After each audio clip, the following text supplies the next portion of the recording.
Ganito pag gagawin natin, ano, tatanggalin natin yung ano ng okra. Yan, dyan.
Yan, magluluto po tayong gulay.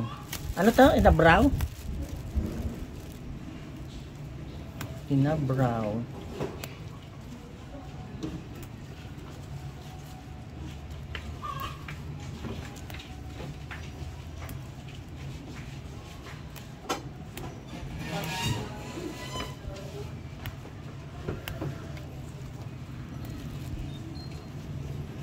Ihimayin lang po natin itong ano niya, no, mga dahon, tsaka yung kanyang.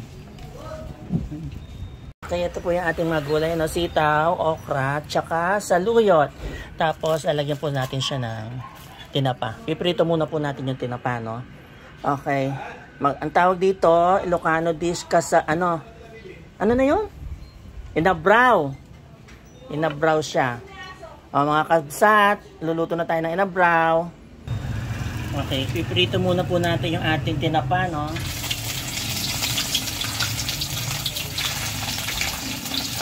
Ito po yung ihahalo natin sa ating inabraw.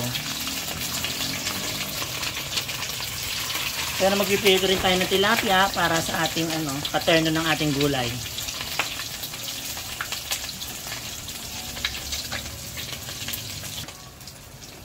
Okay na po itong tinapa natin, ano, hanguin na natin at set aside muna natin. Yan, okay na siya.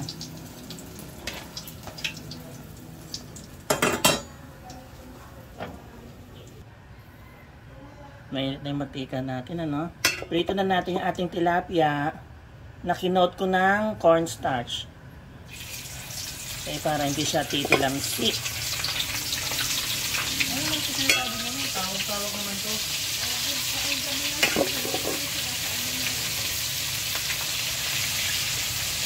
Yan, pituin lang po natin yan, ano? There.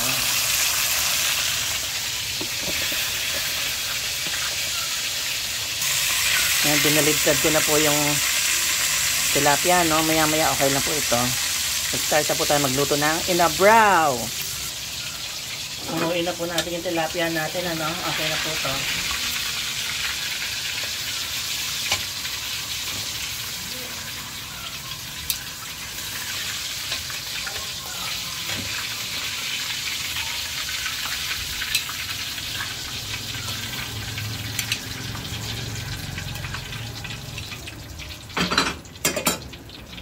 Okay, mag-start na po tayo magluto ng inabraw, ano? Meron po ako ditong kamatis, no? Tapos may bagoong isda at saka konting tubig. Papakulan lang po natin yan, ano? Bago natin lagay yung mga gulay natin. Okay? Yan. Mabilis ang mga luto lang po ito. Saglit-saglit lang, kulo-kulo lang ng konti, okay na siya.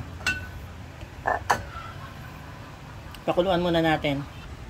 Ayan. Kumukulo na po yung ating bagoong at kamatis, ano, lagyan na po natin ating saluyot. Yan, nahugasan na po yan. We should eat our vegetables often, ano. Kailangan palagi tayong kumakain ng gulay dahil maganda sa ating katawan yan, lalo na itong saluyot tsaka okra kasi maganda siya sa ating digestive system, okay, para magiging okay ang ating bowel movement. Takpan muna natin, ano. Ayan, luto na po yung ating saluyot. Lagyan natin na yung sitaw.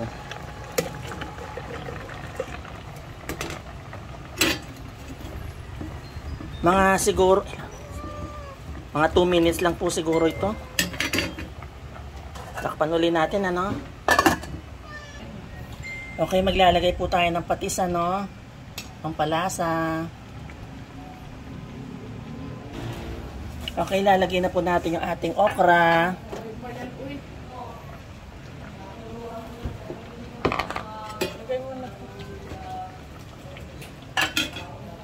Tapos lalagay ko na rin itong tinapa.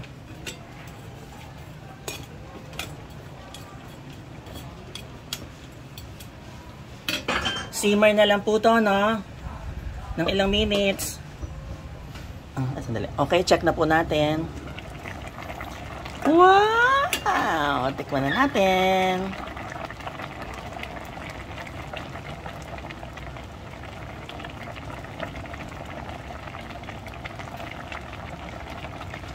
Oo, sarap. Mga kagigil, mga kabsat. Sarap, kain na tayo. Ayan na po, no? Ito na yung inabraw. Tapos yung pritong tilapia. At saka meron pa kaming tirang sinigang sa tanigi. Ayan. Kain na po tayo.